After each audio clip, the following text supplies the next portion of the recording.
How well preserved was the plane? Pretty much what you'd expect. Brad, it was insane. It was like traveling through time. No shit. Well, it was like traveling through time and accidentally ending up in a dimension where the past is underwater and like everything is covered in barnacles and sharks. Sharks? It was a great reef. Ah. Hey, I thought it was pretty intense. Wasn't Conrad gonna get us some more beers after he helped Fliss? Maybe he decided, hey, I'll drink some, and then he got drunk. And since he was drunk, he forgot to bring it to us. And he just kept on drinking, and he drank all of it. Sounds like you've had some experience with this kind of phenomenon. Yeah, I've been studying it for years. I'll go look for him. Oh, we found a bullet lodged in the plane. Huh. I left it below deck if you want to check it out.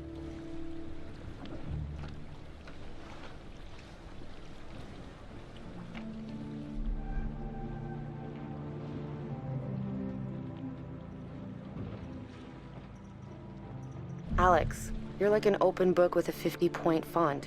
I can read you from a mile away. Something's up. It's nothing. I'm fine. Bullshit. You're like Monsignor Mopington over here. Julia, are you happy?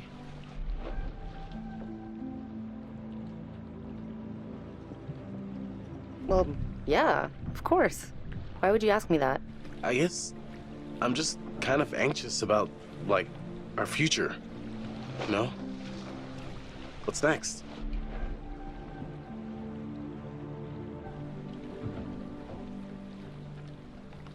I guess I've just been worrying about things a lot lately. About us.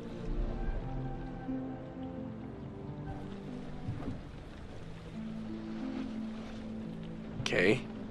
Guess we'll just, follow up on this later? I'm gonna go find Brad and Conrad and Fliss. Hey, you seen my brother? Or Fliss? No, I got distracted. Let's go get him. Sure.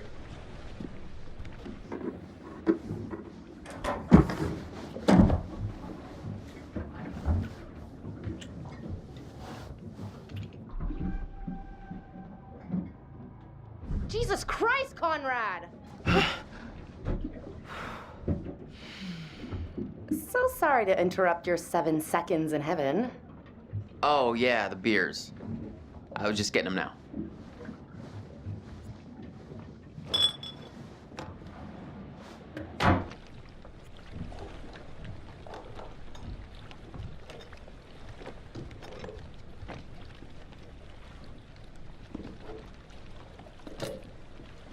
All right, now that everybody's here, let's take a look at the navigator's pad we found. Maybe we can figure out why the plane was out here. Where'd you put it? It's in your case. Okay, I'll go get it. Hey.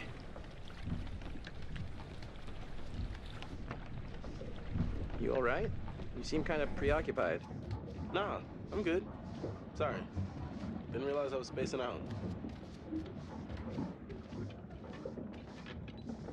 So, does the accident mean we can't do any more diving? Let me just say this once more for the record. Going into that plane was super dangerous, obviously, and twice. Whoa. Is this what I think it is? But we just have to lie about it forever, or else we're gonna go to jail. Well, my lips are sealed. So, we're going again tomorrow?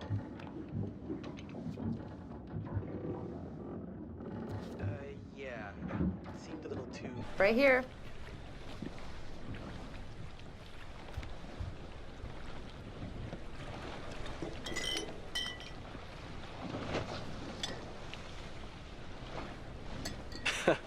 You'll get no resistance there. All right, everyone, check it out. Manchurian gold. Who wants to find some sunken treasure? So what do you think, Captain? Coordinates? Those are coordinates, all right. Maybe the plane's destination? You think we could get there by tomorrow? It takes a couple hours if the weather stays steady. Wow. You find anything else? There was a flight plan on board that seemed to indicate it was a rescue plane. Yeah, that makes sense. After the war, they turned long-range bombers into rescue planes. And then this plane must have been shot down because it was riddled with bullet holes. I found one lodged in the fuselage. Huh. And it was full of life rafts. Must have gotten shot down before they could deliver all the rafts. There was only one missing. Reckless, all of you. Excuse me? I told you to leave everything down there alone. Oh, come on. We've been through this already. I'm not talking about the law. No, hey, they were respectful. No, you did whatever you wanted. Whatever you took, it was too much.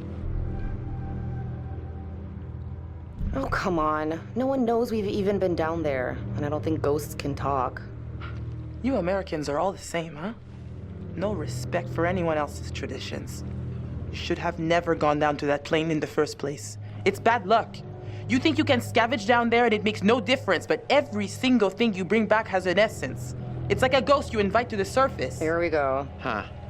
I never thought about it like that. You never think about much of anything. Well, maybe I never heard about such cool ghost stories. They're not cool ghost stories. Not like for fun. People drown in these waters and you have to respect their resting place. Damn straight. Brad, you got a fun ghost story, right? Yeah, sure, but, you know, nothing like what Fliss is talking about. Tell us a tale. I don't know if Brad is really the scary type, you know? Well, don't get too confident. This is a pretty scary story. Scare away, little bro. Okay, here goes. This story is true. It had happened right near here, in an old lighthouse. Classic setup. Wait, true story? Where'd you hear this? If you need to know, it's ripped right from the rotting pages of the terrifying ancient in-flight magazine I was perusing on our way here. The lighthouse stood atop an atoll, isolated from the rest of the world, a lone beacon in the night, a sailor's respite. The lighthouse keeper would hear the waves pounding the rocky shore. One misty morning, he comes upon a woman covered in blood. She's stumbling down the beach. He hurries to her aid and she falls into his arms, sobbing. As he hurries her back to the lighthouse, he asks where she's from. He doesn't waste any time. Smooth.